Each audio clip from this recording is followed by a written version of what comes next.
Episode 45, talking about the Exodus wallet with Kris Merkel.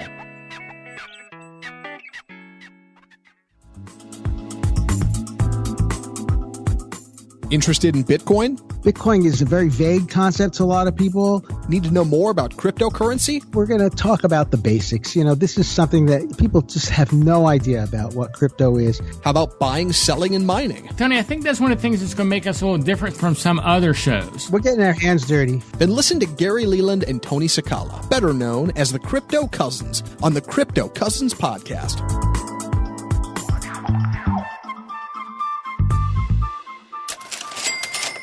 This week's price. Price of Bitcoin is $8,190. That's down $567, or 6.5% over the last 7 days. Howdy, howdy, howdy. Gary Leland here. Welcome to the show. And this is Tony Sakala. Hey, Tony, I know you said this to me a minute ago, but we're having a pretty good time doing this show. I mean, in all reality. In all reality, it's a lot of fun. Podcasting is a lot of fun. And I have learned that you have to have a thick skin. People will tell you exactly what they like and don't like. Yes, but we've gotten a lot of great feedback. Well, we've gotten a lot more good feedback than we have negative feedback. I would have to obviously say that the positive feedback, and by the amount of listeners we get and the comments, well, I think on iTunes, I'm not going to say all, but just about every one of our reviews is a 5-star review. A lot of good reviews. It's true. Yeah, folks are pretty kind. They'll say, look, you're making some funny noises, Tony, you got to fix that up. And so now I have a bottle of water, and you haven't made any funny noises in a long time. My mouth. No. Although someone I think recently said now they hear me slurping the water. They don't like slurping. I thought I heard slurping. I didn't hear that. I didn't see that comment. That was somewhere.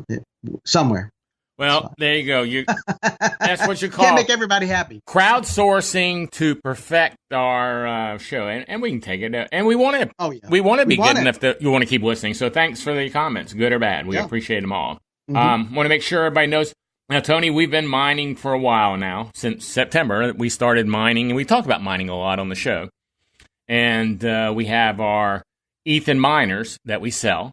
But I want to make sure everybody knows that we've started on our website a new section for clearance cards that we're selling. Mm-hmm. Yeah, these cards are amazing because we're trying out new things, and sometimes we try a card and we don't really like it, and sometimes we put a card in and use it for a little while, and then we decide, this is not going to work for us, and so it sits on the shelf.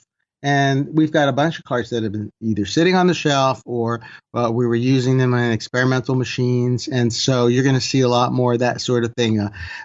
These are amazing cards. We have some cards that are Zotac 1080 amp cards. The amp is it's really overpowered, overclocked. It's really high end. But anyone who's bought an Ethan from us knows that we're really going for a balance of power and heat dissipation, and we're fitting it into a small case so that it could sit in someone's house. So we're really liking the Zotac 1080 Mini, which I feel is a very advanced card. But it's not the amp, but a gamer would love the amp. The amp is very powerful. So we got a couple amp cards for sale. And the amps are great for mining. We were mining with them. They're great for mining and great for gaming. Yeah, we were. I think the thing was we kept telling people, hey, we got these cards for sale. Email us if you're interested, and it was kind of a hassle, like having to email everybody back. And it was so you had the great idea. Let's just put it on the site.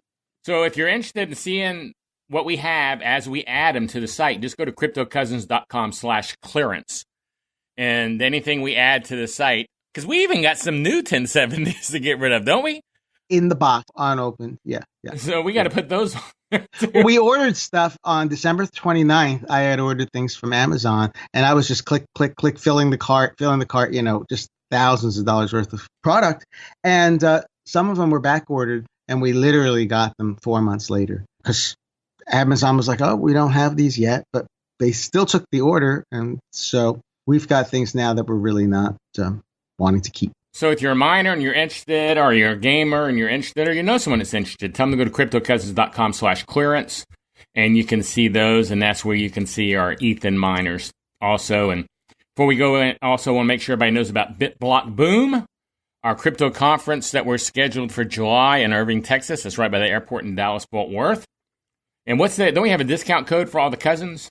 Cousins. Oh, cousins. That's cousins. The code. And that's we kept it simple because we know we're going to forget. Yeah. So we try to keep it simple. That KISS philosophy is pretty good for us.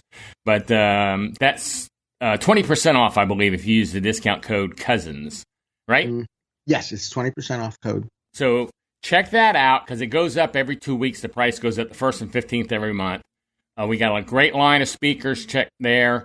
So check out bitblockboom.com for July. Is it July 15th and 16th or 14th? It's the weekend of July 14th and 15th. Okay. And we've got a great lineup of speakers. Both co-founders of the Satoshi Nakamoto Institute will be there. That's Cousin Pierre, and Michael Goldstein will be there. And we have another surprise visit that we didn't realize that there was going to be a book tour. And we contacted Saifuddin Amos, another cousin Saif, and he'll be coming down and talking about the concepts in his book, The Bitcoin Standard.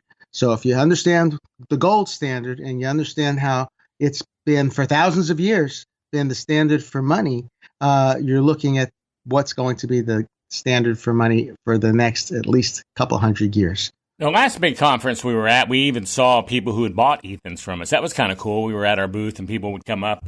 Like Dennis Vasiliotis came up, and was that Mike Quick? That was his name?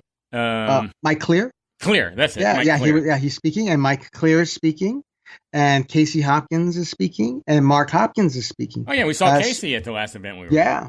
And Casey, I saw Casey speak recently at the Bitcoin Ethereum Cryptocurrency Summit in Richardson, Texas. And while Casey is not, he would say he's not a great speaker or he's not comfortable speaking. Let me tell you, he does a great job because he's out there talking about what he's passionate about. And he does a really great job. So Casey and Crypto Unicorn Money is our title sponsor or platinum sponsor for the conference. And we're looking forward to hearing what Casey has to say. We're very fond of the work that Casey does, putting together masternodes and really teaching us about not only proof of work, which we love mining, but this whole concept of proof of stake. Yeah, and we had him on the show a couple weeks ago. We had Cousin Saif on the show a few weeks ago. Cousin Pierre's been on the show. So a lot of the people who are coming to the conference, if you're not familiar with them, just go look in the back catalog of our shows, and you'll be able to see interviews with them. And we're very excited to have Tour Demester coming. And Tour is local. He's somewhere in the Dallas-Fort Worth Metroplex, and he's a economist, rated one of the top 11 cryptocurrency influencers. Wow, I didn't know that. Yeah. You've been doing a great job of getting these people lined up, Tony. Well, I thank you. Twitter's been very good to me. We find each other on Twitter. You know, and this is an ICO fest. Because a lot of them I've been to, Tony, have just been like people pay to have a table so they can talk about their ICO. And we aren't doing that. Now, Casey is a sponsor, and he's talking, but he was scheduled to talk before he was a sponsor. That's right. Right. We wanted to hear what he had to say before he was. Yeah, and then he said, I'd like to sponsor it. So we're trying to bring in people to talk about good topics, not people who are paying to sell you something on stage. Pay to play, baby. Pay to play. Well, we're not doing the pay to play. Oh, Tony, what were you telling me about the Ethans? You told me you had a surprise for me that you were going to tell me today. Yes. Well, all the cousins who have bought Ethans, they went out on a limb. They don't know who we are. They trusted us that we would actually ship a product that was going to work for them. And so I'm feeling like we should have them come out to the conference. Let's give them a free pass to Boom. All of the people that bought machines? How about they bought? Everyone. How about they bought more than one? Because some of them bought. A couple of them bought two. Like several of them bought two of them. Let them bring a friend. Let's get them 2 passes. Okay, so everybody who bought an Ethan from us, ever since we've been selling them, can come for free. Is that what you're saying? That's what I'm saying. Okay. Well, I thought you gave me a hard time when I started the 20% off discount. And now you're just giving them away free. Well, these people are very loyal to us and, they trusted us. So let's do that. And we can do it for people who buy Ethans for the next 50 days. Okay. Well, I'll buy an Ethan. You'll also get a free pass. Oh, okay. That sounds cool. So I will start sending out emails today then to all the people who got them with a code that they can use for a free ticket then. Fantastic. That's pretty generous of you, Tony. Now, I also want to make sure everybody knows we have a call-in line. We have an interview today, so we're trying to keep these shows short as possible, so we're not doing any questions or anything. But if you do want to call in any questions or comments, I want to make sure you do know the number, 747-777-9471. Or if you want to email a question or a comment, email thecryptocousins@gmail.com. And our standard that we are not financial advisors. We're just two dudes talking about crypto. We're still not financial advisors. We're still not financial advisors, and we never will be. Yeah, something I don't think we've ever done really, Tony, is I don't think we've ever given a recommendation. And I know there's a lot of people that listen to shows just for that. They want to hear people talk about, oh, you ought to get this, it's going to do this, I studied the charts, and that's not really our deal. There's enough shows that do that. And it's really hard to predict the future. And there's a lot of surprises in crypto. And all we know is what we like. And what we see is that this entire field is brand new. It has a lot of potential to change society. And we feel like it's at least as powerful as the internet. A lot of people say it's going to be more powerful and more impactful than the internet. So that's why we're here. We love the new technology. Well, we're just talking about things we like. Two things that we like are the Exodus wallet and Kris Merkel. Yes. From the Exodus wallet. Love and both. Also, we're getting ready to play an interview we did with Kris, and every time we interview someone, we make them an honorary cousin. And Kris, if you're listening to this, we forgot to officially do that on the interview. So before this starts, I want you to know, Kris, you are now officially Cousin Kris. We dub you Cousin Kris. So you're part of the family now, part of the Crypto Cousin family, because we're all cousins in crypto when you get down to it. So Cousin Kris is on the show today. It's funny, he's the Vice President of Community Support over at Exodus, which we've talked about quite a few times. I mean, because we really like that wallet. But I was looking for his bio, Tony, okay, because I wanted to talk about him before we went to the interview. And I found him on LinkedIn. And are you ready to hear his bio from LinkedIn? I'm ready. I do many things at exodus.io. That's it. That's his bio. Yep.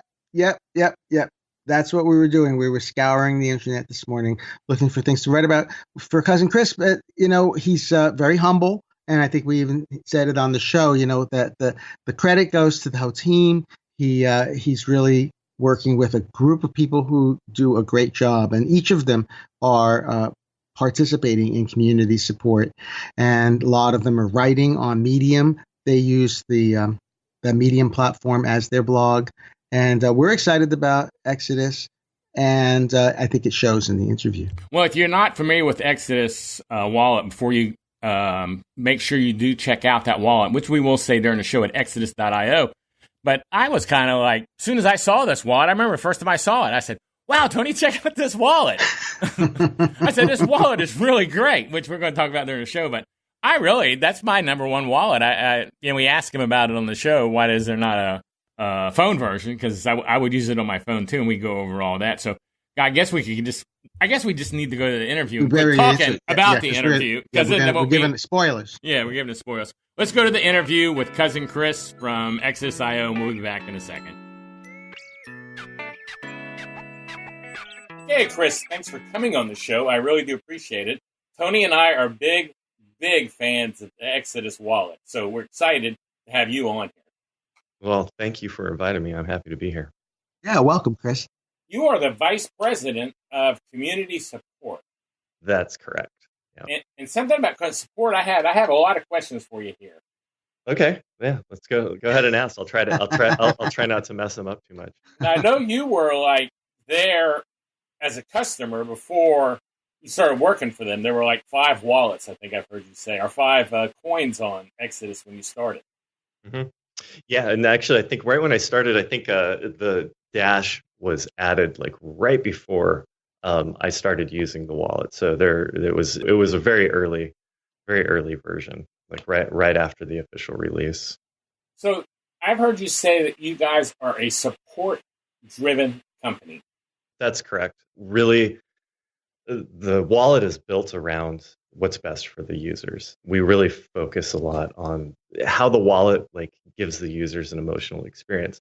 That being said, if they feel so strongly about it, we also need to connect with people and build relationships. And the only way to do that is, there's a lot of ways to do that, but the most effective means for us is to really just build relationships through our support channels. We believe that, the support of the company is kind of the foundation, right? That's where we connect with people. Well, that's funny because I think it was Craigslist where the CEO, Craig, was like the support guy for the first many, many years, maybe the first decade. And he really was really in touch with the users and was able to build the company around this user-centered design. Yeah, it really helps everybody in the company to have, to develop real strong empathy for the pain points, and the pleasure points that the customers have when they use the wallet. And everybody in the company, at no matter at what level, has been in support at one point in time, and still actively goes through support. Everybody in the company is open and loves to actually dive into support because it's literally the favorite part of everybody's job here. So y'all really are support based. Everybody has to work. Everybody from the founders to the developers, some of the designers, and of course, our support team that's in the trenches every single day, helping people.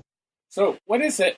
I've also heard you say your support was decentralized, and I really didn't understand that. So could you explain that? Yeah, I'd love to. That's just kind of a cute buzzword for saying we're a 100% remote company. So we have Exodus employees live all over the world. We all work remotely, and that gives us the ability to have 24/7 service. It doesn't matter where you are in the world or what time zone you live in, that you will get a response from our support department as quick as possible. I believe that at one point in time we were touting, we'll get back to you in 24 hours. At this point in time, with the current market cap and support volume, people get answered, within 5 minutes, even sooner sometimes. So could we say the sun never sets on Exodus support? Yeah, you could say that. Yeah, you could say that. I had a question for support. I asked in the forums just like about a week ago, and I got an answer like in minutes. Were you on the public Slack? No, I was on the website. Oh, okay. Yeah. It was actually just it was like when you did your last upgrade. I hadn't did the upgrade yet, so I went in there and there was y'all had a post about the upgrade, and I just asked my question there, and someone answered. I feel it was within minutes. Okay, I'm actually a little confused. So you hit the email from the website and then got an email back within a few minutes. No, I went to the blog post and I asked a question. Oh, as a comment on the blog post on the Medium page. Yes. Yeah. Okay. So yeah, that's why. Sorry, it was kind of outside of my realm. You said on the website, and I'm like, we don't. Just for clarity, for the security of our customers, we don't offer any like live chat support or anything on the website. We don't have any incoming phone support. Everything's done either through our Slack channel or our email. However, we have been branching out into more social media, which includes Medium. So, our Twitter is very active. We have support agents that are answering questions on Twitter 24/7. Medium, the same thing. If you post something in Medium, you'll get probably a response from somebody fairly soon, and also Facebook. So that's great to hear. I'm glad you were actually. You're the first person that I've spoken to that has actually used Medium as a support channel. Yeah, I was just there, so I was like, well, I just asked my question here. But yeah, I personally, I can tell you, I really love Exodus. I think it's a great looking wallet. Let me say that right now for anyone listening. We've done shows on it. We've done a video on it. I mean, we really like it. Matter of fact, I have a laptop at home. The only thing that's on this laptop and the only place it's ever been is to the Exodus wallet.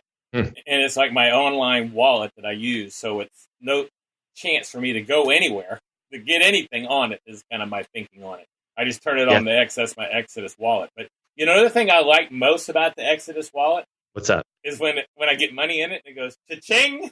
I love the sound too, Gary. I was going to mention the sound. I just love the sound. That's one of those, I guess, what you call one of those pleasure points. Yeah, that's something that actually, elicits an emotional response. And that sound almost didn't make it into the wallet. When the wallet was being built, it was very, it was focused on let's build something that looks good, that just works, and is not annoying to people, right? Where there's not a lot of flashy pop-ups and gimmicks, right? It just, what it does, it needs to do really well, and it needs to look very nice. It needs to feel good. And the cha-ching almost didn't make it, but fortunately it did, because we get a lot of positive comments about it. Yeah, matter of fact, the other day I opened my wallet and it went cha-ching, and I wasn't expecting any money.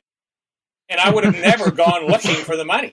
You know, that's what? Who sent me some money? What? So I really like the cha-ching. That was You had a secret admirer, Gary. We still don't know where that money came from. Since I'd never given anybody that address to send it to, I have no idea how I got it. That's phantom donations. That's great. It's always good to open up your wallet and hear that sound. If you're on a Mac too, and I believe we're working on this for Windows, you can also enable your desktop notifications. So when you hear the cha-ching, you can actually see the notification come up in the notification bar. Oh, I didn't know that. I need to do that then. Mm-hmm. Yeah. Cool. My question is, when are you guys going to make a mobile version of this thing? That's what I want to know. We're actually working on it. So it's currently in development. It's going to be a while. We are very meticulous about making something that people will want to use. Right. And honestly, there's so many good mobile wallets out there now. I mean, we go through and we do audits of all the mobile wallets and desktop wallets to, kind of see how they feel. Right. And get the idea of like, well, yeah, this doesn't really work very well, or this works really well. This is something that people like. So it's one of those things where there's a design element and then there's a development element to it. And those things take a while. It is coming. It is going to be a little while though. So it won't hit your app store really anytime soon, but we are currently working on it. So, one day you will have, and I believe that the future of crypto wallets is all mobile. Like the desktop wallet's amazing, but there are, it's a little more cumbersome to use, right? People want to just take their phone out of their pocket and and pay for stuff and check their balances. It's all going to be on the phone in the future. Mm-hmm. Well, and as web developers, both Gary and I have developed for the web for years, and we saw about 2 years ago there's that crossover point where more than 50% of people just use their phones to access websites. Yeah. And you and I know, when people take their phones to bed with them. I mean, the phone is the new primary interface for people's lives. Yeah, absolutely, and we'll be moving in that direction. I mean, fortunately, even then, the desktop wallet won't go away. It'll be there. It'll be beautiful. People and they'll sync. Your wallet with your phone and your desktop will have all the same information on it. It'll be part of the Exodus ecosystem, if you will. Well, I'm glad it won't go away because that's Gary's main wallet on his. It is. I love the Exodus wallet. Yeah. I'm not just saying it. I just think it's like easy to use. It's good to look at. I like how when I open it up, I can see the wheel. And if you haven't, guys listening, if you haven't downloaded the Exodus wallet, it's at exodus.io. Am I correct on that? Exodus.io. Go there and download it. It's really, you can choose skins as to what you like. It's just a really nice wallet. There's a lot of things I like about it, though. One of the things I also like about it is while I'm in the wallet, I can exchange crypto for other cryptos. So I can take my Bitcoin and say, hey, I want to buy some Litecoin. And I can do it without ever taking my money out of my wallet with Shapeshift. I think that's really cool. Yeah, that was always an early feature. I mean, the wallet is built around, the built-in exchange, right? The idea for the built-in exchange is that you can have your assets in the wallet. You have 100% control. Your private keys never have to leave the wallet. Your funds never have to sit on an exchange where somebody else has custodial holdings over your wallet. You have your private keys. And so you can exchange these assets. And something that people actually don't think about a lot is that like you can exchange from like ERC20 assets to other ERC20 assets, or Ethereum to Dash or Decred to Litecoin, right? Instead of having to go from ERC20 to Bitcoin on an exchange or another major currency supported currency on an exchange, and then back to another asset. So you're not only able to do it in the wallet conveniently, it actually it's less steps. And that's really something that people really don't think about all the time is there are, people do like to use stuff on exchanges. There's more assets available. Their fees are less, but the convenience of having it in your wallet and having the security of your private keys never ever leaving your wallet kind of offsets all of the other stuff for using traditional exchanges. I mean, there's lots of bonuses for keeping it all self-contained in one place. Well, and the beauty of that was we had some airdrops. When we had the Bcash airdrop, exchanges were breaking up. They couldn't handle the demand. But we've heard from some users that they were able to just take it into their wallet and shapeshift out of Bcash at 2 a.m. before things really blew up again. Mm-hmm. And so they really thank the Exodus team for that ability to make that possible. Well, that's great. I'm like, wow, that's ancient history. Last November.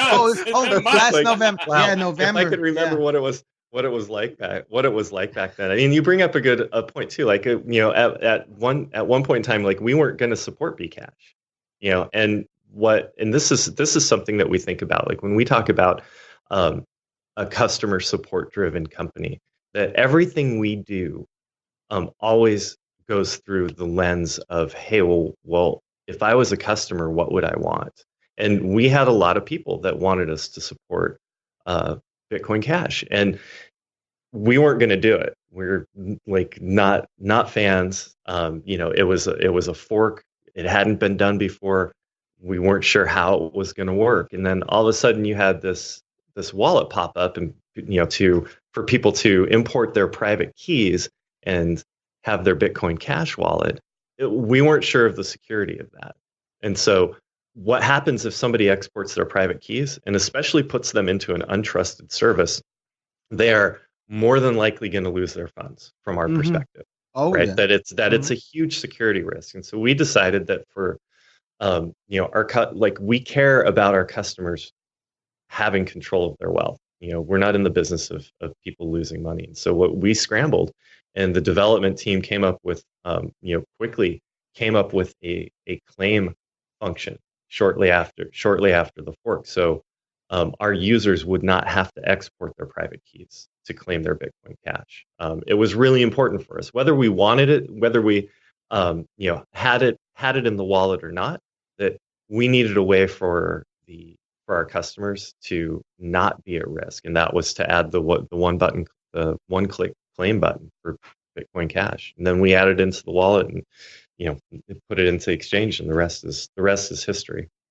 I've heard that you. I believe I heard you say that y'all have been able to help people recover their money when they've messed up, or basically help them recover lost money through Shapeshift. Is that right? Yeah, it's not. Well, it's. There's a couple of things I heard there. Specifically related to Bitcoin Cash, there was the Bitcoin Cash addresses and Bitcoin addresses were the same. There's a new address format now, but previously they were the same.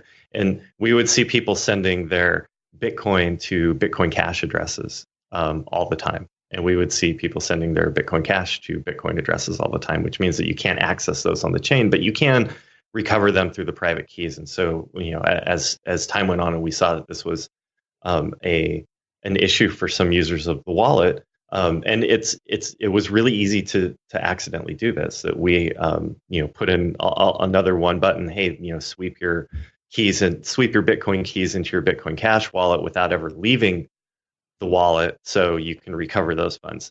As far as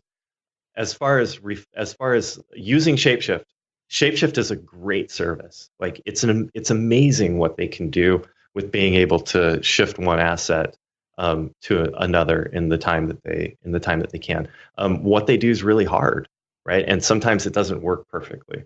And so if you have an exchange and it doesn't complete, like, where are you at? Like, your money is like out there somewhere. You have no idea. And unfortunately, like, we've been so abused by the traditional financial systems that people think that when their money's gone, it's just gone, right? That they have no recourse. And especially with crypto, new users get really scared when something happens, it goes wrong, and all of a sudden they think, oh my goodness, I'm out of all this money.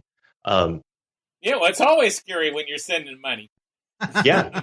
And so for us, if you're using the Exodus wallet and have an issue with an exchange, right, and it doesn't complete, like, we're not going to send you to a third party. You're using Exodus because you want to use Exodus and you exchange through Exodus, and we're going to support you until you get all the money that wasn't returned from an exchange. So we take care of all the back end stuff with Shapeshift, and you don't have to go to them and file a ticket and talk to them and wait for their support. And they have a really great support department.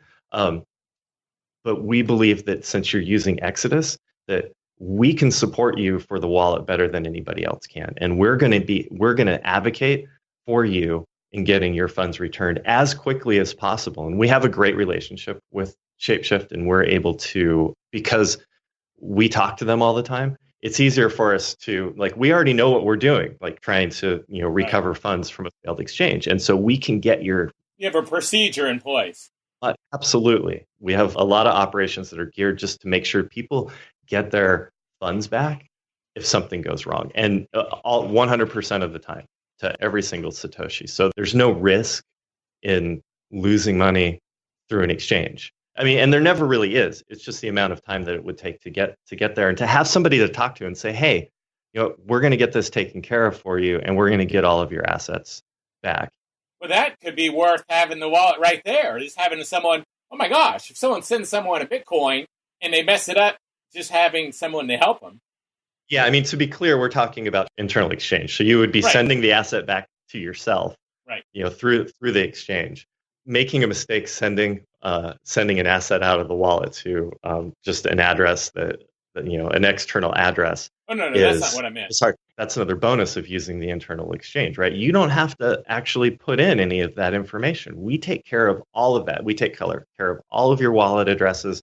We take care of everything that goes out and comes back in. If you're using an external service, right, you need to put in your receive address, put in your refund address. You have to do all these things where there's a lot more steps that could go wrong. In the wallet, you just have to you put in the amount you want to exchange. You select your assets, put in the amount you want to exchange, and hit the exchange button. Yeah, that's the way it should be. I tell my friends, I say, when's Bitcoin going to be better adopted? And I say, well, it has to be a better user interface. People don't want to use the standard core wallets. It scares them. That's really not a great experience. And so you guys are really the vanguards of leading a new user experience for people and helping them to manage just the basics. You guys had a post on Medium recently, the do's and don'ts of 12-word phrases and private keys. Really, once people understand that really keeping those words safe is the most important thing, then between that and an Exodus wallet, they really have everything they need to work in crypto. Yeah, and for much like your show, your show is geared towards beginners and bringing people into the ecosystem. Exodus wallet is built with the new user in mind. The less confusing that it can be, the easier it is to use, the more trust that somebody can have knowing that the wallet is just going to work. Like I said, our mission is to help people control their wealth and break free of the traditional financial system. And until they have a mechanism where it's something that they don't even have to think about it going wrong and having it just work and it is a pleasure to use, right? Those things are really important for the early adopters. I mean, both you guys are technical people, right? I'm sure that you can dive into things and understand how network traffic works and how security works. And we're just at the beginning of, Bitcoin's been around for a while, but we're just at the beginning of this, right? We have not even come close to seeing mass adoption yet. And when that happens, there needs to be something there that people feel good about using, and that makes crypto accessible. Mm-hmm. I agree with that. Yeah. That we're very technical. We have technical backgrounds, but crypto's new to everybody, and so it's really interesting to be a new user in a new space and to feel that confusion that new users feel, and then we can have that compassion for them and say, we know where you're at. And again, that's why Gary and I have done so many introductory podcasts, so many introductory videos. We answered a lot of questions in our video. series. And so and we do meetups. So again, you guys are on the front lines with your support.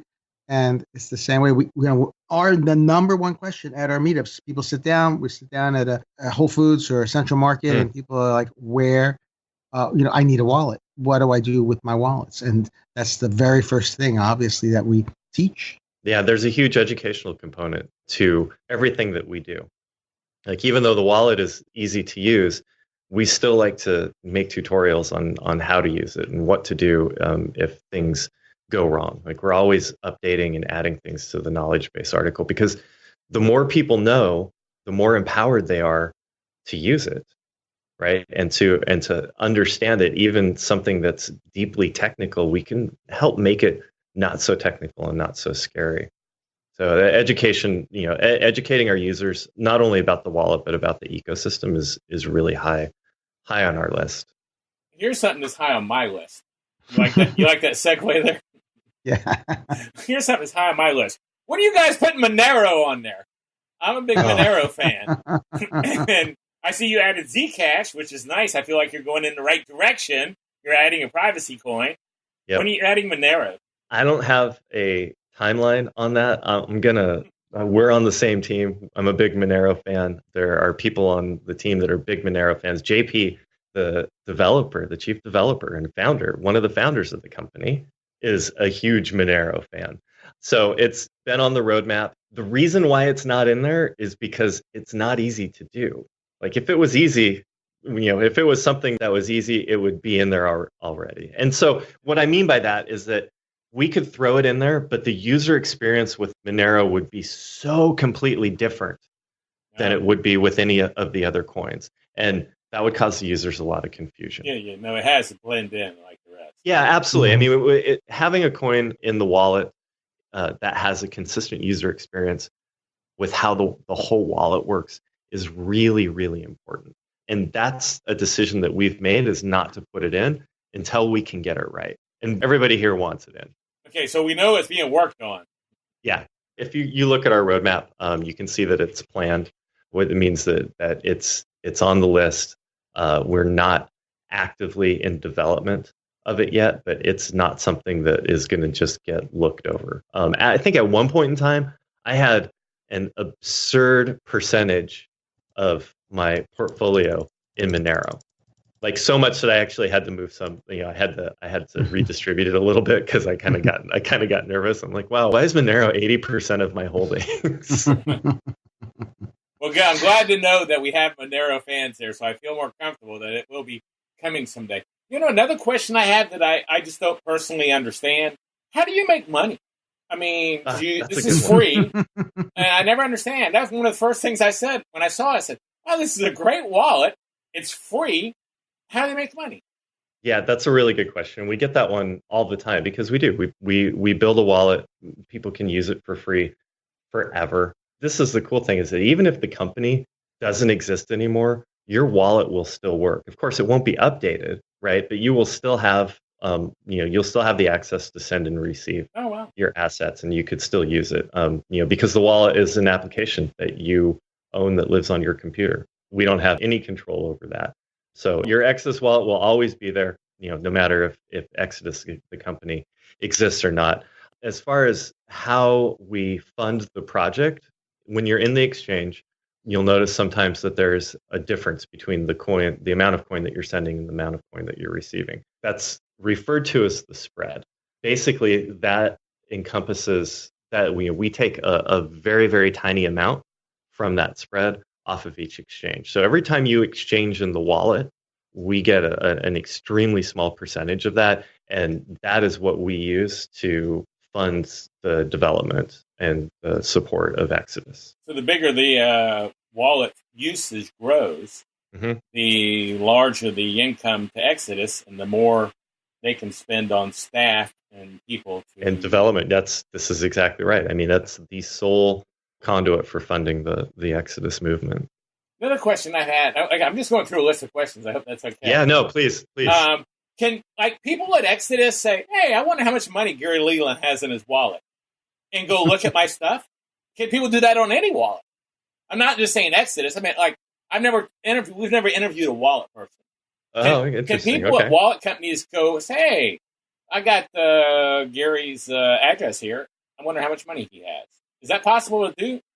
Yeah, it's interesting. If they know that the address belongs to Gary, if they know an address, any of your addresses belong to you, they can look them up on the on the blockchain. I mean, it's a public ledger for everybody to see, right? So if you're, but they wouldn't know my other holdings. They would just know, like, if they saw my Bitcoin address, they could go on the public blockchain to see my Bitcoin holdings. Yeah, absolutely. But they couldn't see my entire portfolio. No, so Exodus has no custody over any of your wallet information. Exodus is a company. We don't capture anybody's private information. Even the email that you use when you make your backup and you get emailed your backup phrase, that email is not kept. Like, we have no customer data whatsoever because we believe in the privacy and your control of your funds.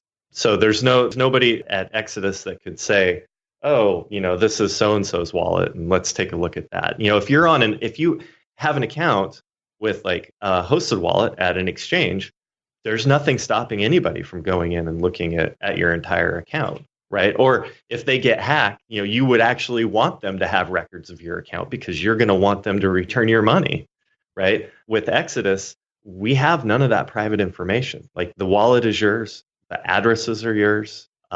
We don't keep any of it. And I mean, honestly, like, when you email support, like, we don't even, this is the interesting thing. Like, we're a support driven company, but unless you contact us somehow, like, we don't even know who you are, right? The wallet is completely private and it's yours. That's fascinating and important to know. Like, this idea of the future company doesn't have your a whole boatload of customer information, so no one can go into the Exodus.io and try to hack a customer database. It's impossible. There's no customer database. That's just genius. And so this whole BS on GDPR, every email I get in the last 2 weeks is GDPR. I don't live in the European Union. I don't want to mess with GDPR. Why do I have to even read about it? But companies that have customer data have to be cognizant and be worry about. Yeah, I mean, they do absolutely. But this is also it's really important to us that your privacy is maintained, right? And we're not going to, we don't have your email address. If we wanted to do email marketing, like, we wouldn't be able to do email marketing, right? And that's fine with me. I'd rather not bombard your email box with people with talking about new features. You can follow us on social media. You can opt in to to find out everything that Exodus is doing, but it's it would be your choice instead of like us trying to always give you push you information. And that's kind of a double-edged sword because there's times where people say, well, hey, why didn't you email me to say that there's a new update with a security patch, right? Mm-hmm. That's a valid concern. Mm-hmm. And we believe as a company, like, the offset there is that your privacy is much more important because it's going to give you 100% control over your funds. Mm-hmm. Yeah. So certain exchanges have been tapped by certain governmental organizations for information. They can't send anything to you. There's no point. There's no point in contacting Exodus company, which is really beautiful because I think that's the future that we have. When you centralize the data, then the bad guys can get a hold of it. Yeah. I mean, even in that, so security is really important when you're talking about bad guys getting hold of information. I want to punctuate that Exodus is a hot wallet that lives on your computer. And Gary had said, like, his wallet is on a computer that only touches the internet when he uses it, right? That's a strong security practice. That the wallet is, the seed is encrypted. Your wallet is really safe, but it's only as safe as your security practices on your computer. If your computer gets hacked, your wallet is vulnerable, and that goes for any wallet that lives on your computer. So always, when you're talking about trying to, whoever you consider bad guys, right? If you don't want them on your computer, you need to, make sure that you are maintaining good security practices in order to keep that information that you have private. That's a very good point. You mentioned something that's taking me to my next segue here, that people ask you about patches and updates and get mad. You guys do an update every 2 weeks, don't you? That's right. So, I mean, if they're using this wallet, pretty much, I mean, you can just every 2 weeks go in there and there's going to be an update. Yeah, pretty much. And the thing is being able to educate people like, hey, we have updated since the beginning of the company. We have updated the wallet every 2 weeks. That no matter what's happening, that is our release cycle. And we believe it's really important because crypto moves so fast. Maybe that's why some people think that they don't see many changes, because we're always changing it. It's always it's always new. It's always being updated. I mean, we started out with 5 assets. We have like 93 assets available in the wallet now. Now, not all of those assets are exchangeable. Some of them are unexchangeable Ethereum tokens. That we didn't have. We just added those a month and a half ago when my crypto and my Ether wallet split. And we said, hey, this is a huge security risk. People are already getting phished and scammed out of putting their private keys into Mu. Now there's my crypto, right? And people are going to be confused about what they should use, where they should put their private keys. And we decided, okay, well, we're just going to dump all of these Ethereum tokens into the wallet so people can maintain control of their private information. They never will have to go to Mu for the tokens that are in there. But yeah, all those things come from you can imagine how hard the development team works maintaining that 2-week release cycle. Mm-hmm, yeah. I have a question about the release. I noticed that one release, or I didn't notice this a long time ago, but I have noticed that on the bottom, it seems the bottom left-hand side of the page, there's like a orange or yellow thing that says there's an update available. But the last update, that wasn't there. So why is that there sometimes and not there sometimes? Why isn't it there every 2 weeks? So I have a quick way to get to the update. Yeah, that's a really good question. I'm going to write that. I'm going to write down that feedback. We've discussed that before. The stat that's what we call the status button, and that status button shows up when there is something that the user of the wallet really needs to know. We haven't added the updates in the status button. It was there one time because there was a really crucial security patch. That must be the one time I saw it. Yeah. And I was like going, oh, it's an update. And I clicked on it. And then the next update I went to, and I actually couldn't find it on the at your site. I couldn't find where to do the update. And that's what I asked the Medium. Where do I update it? Got it. Yeah. You can always, at the Exodus.io /releases, the newest update or the most recent update is always there. The buttons. I couldn't find a button, I think, on the Exodus.io for releases. It's kind of a 2-step. You actually have to click download in the top right-hand corner, and then it takes you to the releases page, which then gives you the options for your Windows, Mac, and Linux. I just felt like it was kind of for a newbie, because I felt like I'm pretty adept at the stuff like that, and I was going, wow, this is kind of hard for me to do. Well, I actually have, we're working on developing a feature to just update it within the app. Oh. So when when an update is available, that you'll see, hey, there's an update available. So that pain point is getting addressed. Cool. By our developers, and I'm sure, like you, many people will be really happy. The status button in the wallet is interesting. It comes up. There's a couple different colors depending on what's happening. Like if you look back in December, where the mempool was backed up for over 48 hours, right, and things were dropping, and it was crazy. The fees were high. We had just customers like, hey, what happened to my money, right? Because nobody knows that, oh, look, the mempool's really full, and it's almost impossible to get a Bitcoin transaction through in any appreciable amount of time. And they're like, hey, I made an exchange and it hasn't come through for 24 hours. Well, that's a kind of a bad user experience if you don't know what's going on. And so we actually pop that status button in there. If you click it, it takes you to our status page and has a detailed explanation of what's happening in the wallet and the network and what we're doing to solve it. And if things are going well, usually an estimated time of when things are happening. On that page also, you can see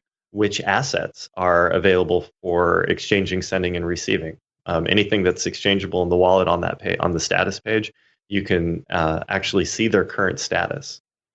I see that. It looks really great. Yeah, I see a lot of green. Mm-hmm. A lot of green. Yeah, lots of green is good. Yeah, yeah. What are some other things you guys like to see in the wallet?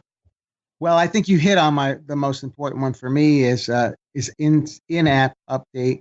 As a Mac user from the very first Mac, that is really one of the user experiences that a Mac user expects, not to have to download a DMG file every time, and then your Mac, it's just sort of that. Just besides it being a pain point, you're concerned is always, am I getting the right DMG, and is there a man in the middle, or what's happening? When are you getting Segwit? Oh, that's an excellent question, and one we. And one question. One I've actually never heard before. No, I'm kidding. We get that question. I'm sure that wasn't the case. And we've started the process. We've enabled sending to Bech32 addresses from the wallet. So a Bech32 address will pass the checksum if you're sending money out. As far as incorporating, actually having a SegWit address in the wallet, there are some UI things to work out. Like, it's just not. We need to make it easy for people. And if people have, like, they'll be like, hey, what's this 3 address, or what's this 1 address, or what's the difference between this address or the other address? Am I doing this right? How is that going to look? How's that going to feel? There's a lot of considerations to be taken into it. We are currently working on it. We would like to have SegWit in the wallet as soon as possible. I don't have a timeline on that, but that is coming as well. You said ask what we want to see. Yeah, absolutely. Yeah, and that's a biggie. That's a biggie. I mean, it's way up there on the list. Gosh, you've answered most of my questions there. Tony, do you have anything? Because I know our listeners get sick of hearing this, but we've gone over time limit because we're show 52 or something, or 48, and we've never made it in our time limit. So we just need to give up our time limit, I think. Well, I'm excited to see all the updates every 2 weeks. I do know that it comes out every 2 weeks, and congratulations on your 50th update, your 50th release. And so I think, considering how crypto changes so regularly, we look forward to having you back as a guest in the future. Yeah, I'd like to come on anytime. I really appreciate you guys inviting me onto the show. Oh, we've been trying to get someone on for a while, so we were really excited to find out about who you were. That you were the person we needed to contact. Yeah, sure. I just wanted to make a shameless plug too for anybody that's interested in getting into the working for a crypto company. We have some positions available for some developer positions and some design positions and a web developer position. If you go to Exodus.io, you can click on the jobs tab and it'll take you right there. So if you know of anybody that has some skills and they might want to work for Exodus, take a look. Very good. That's great information. Thanks for leading us. Is there anything else you want to say before we get out of here? Yeah, I could. The big joke in the company is I could talk forever. So I'm gonna. I'll be mindful of that, and we can save it for another episode. Sounds good. Tony, you got anything before we get out of here? No, thanks, Kris, for coming on. Yeah, thanks, Kris. We appreciate it. Well, Tony, I hope everybody enjoyed today's interview. I enjoy talking with Kris. He's just a really, really nice guy. He really is, and he can really feel that everyone there at Exodus loves their job. They love what they're doing, and we're really excited that Exodus carries Zcash now. I think that was really one of the things that was announced just before we discovered the interview. Yeah, I think so. I think maybe about a week or two before we did the interview, they added Zcash. And I sent him a link yesterday and an invite to a BitBlock Boom. And so he said he'd let me know in a week or so and asked if we need the speakers. And if you listen, Kris, we'd love to have you speak, which I told you in your email. So we'd love to have you speak, or we'd love to have Exodus there, or we'd like to do both. So, I hope you enjoyed today's show. Make sure and check us out on YouTube. We have youtube.com/CryptoCousins, and we also have 4-Minute Crypto Show at youtube.com/4MinuteCrypto. I'm on episode 51 today, Tony. Wow. Yeah, so 51 days. I would say in a row, but when I was in Cancun last week, I missed 2 days, I think. I just didn't want to do it. I was on vacation. So 51 days of doing every weekday. I also want to make sure everybody knows about the Future Tech Expo. When is that, in September? Yes, it is in September. And it is now the Bitcoin Super Conference 2. Which we enjoyed the first one. So now we're going to enjoy the second one. We'll have a table. He's doing a great job. And we'll have a table there. And Tony is speaking on mining. And I'm going to be one of the MCs of the show, and I think we're going to head up a Crypto Cousins track, maybe. We are. We're doing a training track. So Richard trusted us with the idea that we're helping people to learn about crypto and the basics. So we're lining up the individual talks, but it's going to be specific to what are the very basics of crypto. Bitcoin 101. Ethereum 101, mining 101, just whatever topic it is, put a 101 in front of it. Yeah, we have enjoyed. You did a show. We've done several shows now, or not shows, conferences and things. So if you are having a conference and know anyone is having a conference, if you're interested in having us come help out, let us know. Like I said, at this one, we're doing an entire track. That'll be the Crypto Cousins Training Tracker. We're going to have to come up with a good name for that. Crypto Cousins Training Tracker or something better than that. If you got an idea, send it to us. But a big thanks to everyone that has subscribed and has been leaving us reviews on iTunes. Please keep that up. And if you are just listening to this and you are not subscribed, you can subscribe at cryptocousins.com/subscribe. Every method of subscribing is there. Anything you want to say before we get out of here, Tony? I would say just keep your hopes up. Crypto is going through some tough times. And we're here for the long haul. We're definitely here for the long haul. And we are believers. I saw, getting off the topic here, Tom Lee, who I like a lot as an analysis, said that crypto was going to go up during Consensus last week. And they had him on TV yesterday saying, what happened? And he was, he faced up to the facts. I thought it was pretty big of him. He goes, hey, I guess I just was over anxious, it just wasn't there. Too many people were worried about the SEC still. So I thought that was pretty big of Tom to get on national TV and say he just screwed up, That he was wrong, yeah. Exactly. You don't see that a lot. Not too many people say that. Hey, I was wrong. Yeah. Exactly. So speaking of tough times, he admitted he was wrong and it is tough times, but he still has faith, he said, in 25,000 by December. So I like the way it ended up. So, Tony, hey, I enjoyed talking to you today, buddy. Thanks, everyone, for listening. Love you. Thanks for listening to the Crypto Cousins podcast. Please share this podcast with anyone you know that is interested in cryptocurrency.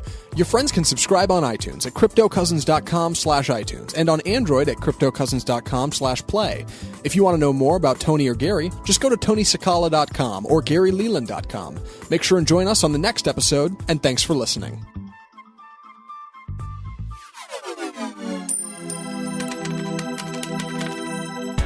The Crypto Cousins podcast and information in the podcast are not intended as investment advice. Cryptocurrencies are risky. Never invest more than you can afford to lose. Always seek professional advice before making any investment. Investing in Bitcoin and other cryptocurrencies may present tremendous risks. Please understand that you are using any and all information available on or through the Crypto Cousins podcast at your own risk.